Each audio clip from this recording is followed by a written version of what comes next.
Welcome back. So physical places are like memory keepers. We remember and often long to revisit old hangouts, restaurants, and even iconic areas.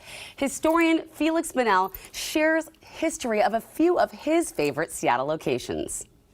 I think nostalgia is the big tent that attracts everybody. I mean, everyone's nostalgic for their own past. Everyone has pictures from when they were young or has pictures from their graduation or whatever.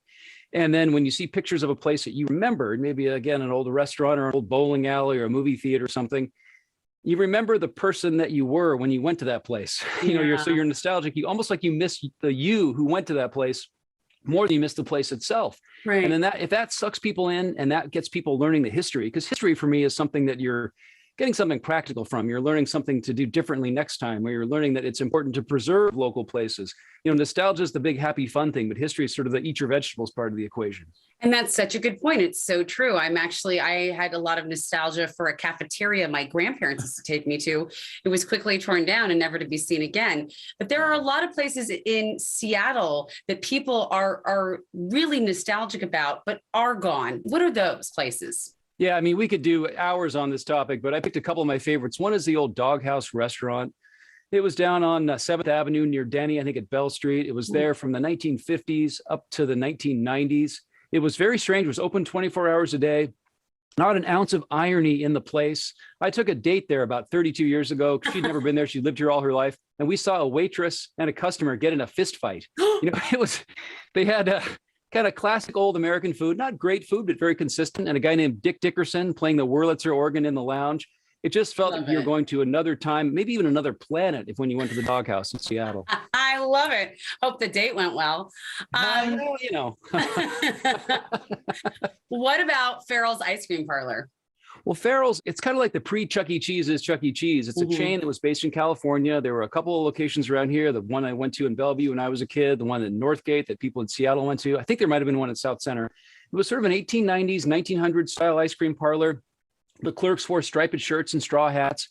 You got a free sundae on your birthday. So if you showed up with your family or your friends, they all had to buy their ice cream, but you got a free one. And then the staff would come out and obnoxiously sing a really big, loud happy birthday song. And it was just a really cool place. You had like bulk candy for sale. There was nothing else like it in the 70s and 80s. And I think it went away by about 1990 in this area, but people still have very fond memories of it today. I remember it from where I grew up, the piano that played itself. And wasn't there a big siren that went off when it was your birthday? Yeah, exactly. They'd pound a big drum, they'd come out, and they had a thing called a pig trough. It was like 100 scoops of ice cream, and if your group ate the whole thing, it was free. I mean, it was crazy. Really cool idea. I love it. What about the Fun Forest at Seattle Center? That sounds amazing. Yeah, it was the amusement park at the World's Fair in 1962. It was originally called the Gateway. They changed it to the Fun Forest in 1963. It went away in 2010. I used to take my kid when she was in elementary school. We live in North Seattle. We could get there in 5 minutes, park the car, go play skee ball, go on some of the crummy old rides, and be home and only able to spend an hour to an amusement park in the heart of the city that was open year round. You don't have to wait for the summertime for the carnival. It was there year round at the old Seattle Center. I still really miss it. My daughter and I were talking about how much we miss playing skee ball just the other day. Bring it back. Bring it back. Yeah. I love that idea. One idea that you had mentioned that got a lot of the New Day staff excited is Frederick and Nelson. Yeah, probably Seattle's greatest department store ever. It was in business from 1890 to about 1990.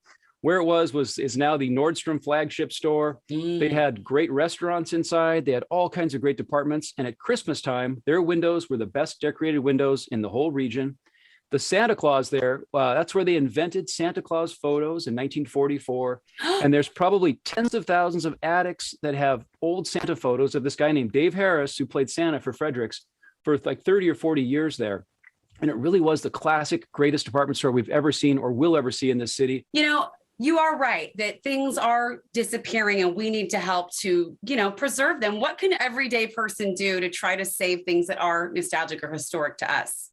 Just pay attention to what's going on in your neighborhood. And the places that will get saved the most are public places, like the public artworks, like the troll under the Fremont Bridge. Yeah. That's always going to be there. That's public art. If you like Gasworks Park, if you like Sand Point, and Magnuson Park, get involved in your community and let your leaders, your lawmakers know you care about those public places and you want them preserved for everyone to use. Yeah, Felix, I love it. All right.